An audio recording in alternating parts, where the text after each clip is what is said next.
Hi everyone! So today's video took me so long to make, partly because I procrastinated a little bit playing with my kids and doing summer stuff, but partly because I have so much to say on this issue that I had to cut this down and break it into parts so that I wouldn't be rambling on so long and losing everyone's attention. Because the topic today is many-faceted and controversial, though I don't think it should be. But today we're going to talk about men's rights. And this video in particular is going to focus specifically on the subject of male victims.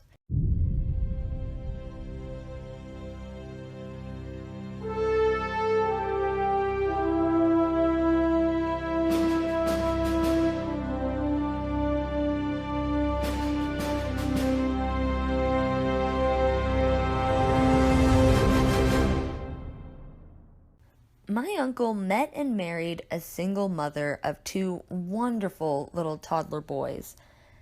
I don't even remember her, actually. I mean, not that much. She was never around us kids, but I do remember her sons. We all loved them like family. I found out a few years later, my uncle lived with abuse.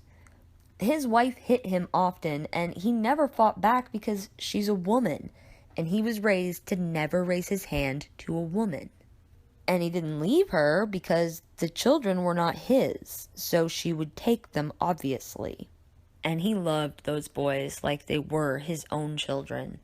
But finally, my family discovered what was going on. They convinced him to leave her, but he was messed up over it for a long time. And personally, I think he still is. And I think his current marriage is suffering because of it. Now, there was also a time when I was young that my mother finally left her abusive husband, my ex-stepfather, and when we left, we were in a shelter that same day. We were kept safe behind locked doors that nobody could enter without them knowing who you were or a password. We were given comfort, stability, things that you need when you're leaving a situation like that. And we were given it all immediately, like from the word go. And they even were willing to help us either move back to our home state or get a place to live in the state we were in. My uncle didn't have that option. He didn't have a hotline he could call or a place to be given safety and stability while he figured out his life. My uncle had to manage on his own, and is lucky he had some family help, though it wasn't sufficient, really. This is a sad truth in our society. Male domestic violence victims aren't taken seriously. They aren't helped. They face shame. It's horrible and sad. I am happy to report, though, that we are finally making some progress. In doing research for this video, I found that Texas is one of many states that is opening its very first domestic violence shelter for men. And how sad is it that we have to be excited that in this current year, to get all feministy about it, men are just now getting domestic violence shelters? Like, for the longest, we had one in the entire country. And another prevalent problem for males is this listen and believe nonsense that's being pushed, but no extra money is going to sex crimes investigations. We already have an immense countrywide backlog of untested rape kits just sitting in warehouses. It's to the point that police departments lose a lot of them, like hundreds at a time. In fact, we have such a backlog that Texas wants to ask its citizens to donate money to having them tested. Yet, police departments can afford to buy military weapons for themselves to be used against the citizens. What does this have to do specifically with male victims, you might ask? Well, men do have to deal with the police more often, as they are more likely to be assumed criminal, and they're more likely to be dealt with more roughly by the police, as women are more likely to be mollycoddled. This doesn't happen in every case, obviously, but in a good majority. And some of those untested rape kits are going to be the rape kits of male victims, who already face a harder time with coming forward and reporting than women do. And by leaving so many kits untested, Many who are mistakenly or falsely accused are being treated as rapists still. It also perpetuates the idea of rape culture to feminists.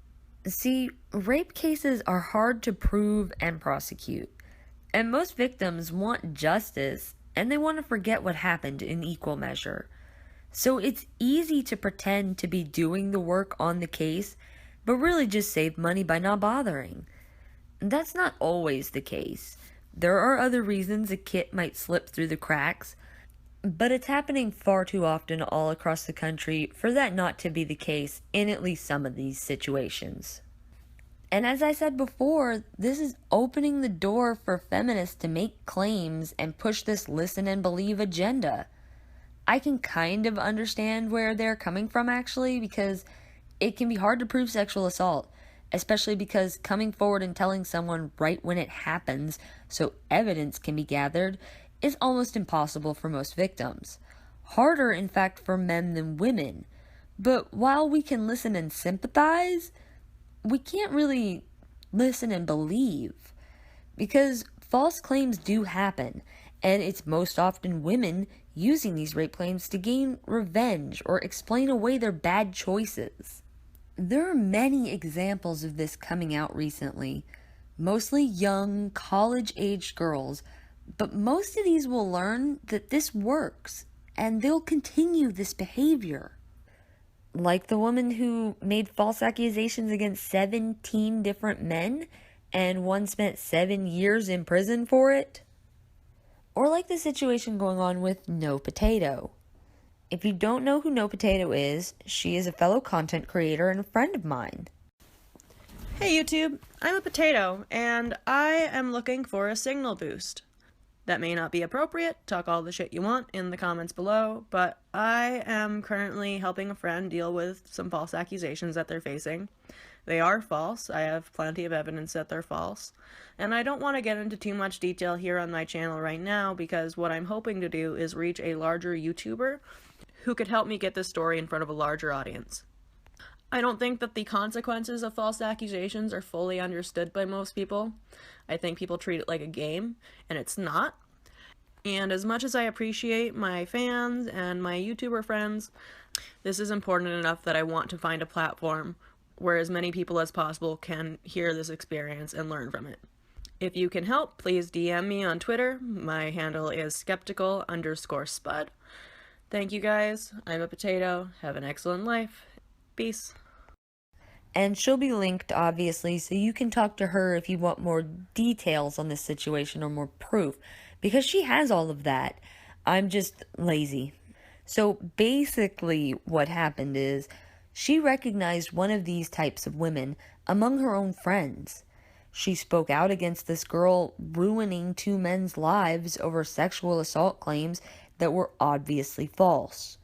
The girl never went to police, though it obviously wasn't because she was having trouble talking about what happened, because she did things to try to quietly ruin their lives by telling everyone they all knew. Because that way it doesn't require any proof, right? And this girl didn't like Mgtow questioning her story. She didn't like that she wouldn't listen and believe. So now she's going after Mgtow with claims that Mgtow and one of these guys held her down and raped her.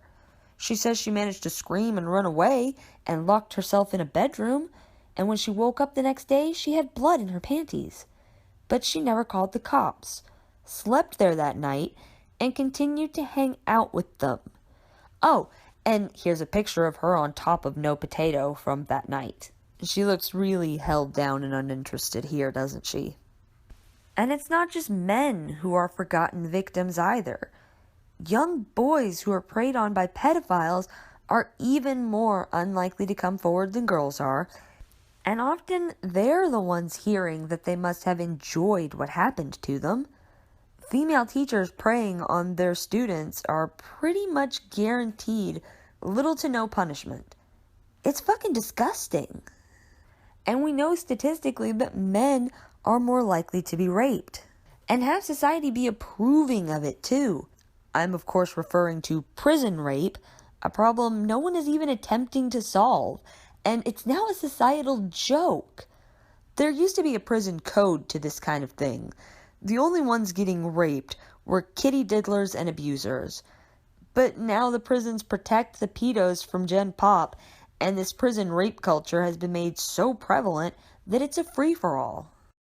Oh, and let's not forget to talk suicide for a moment here, because while I don't necessarily feel that suicide is a gendered issue, we do have to realize that 7 out of every 10 suicides in 2015 was a white male.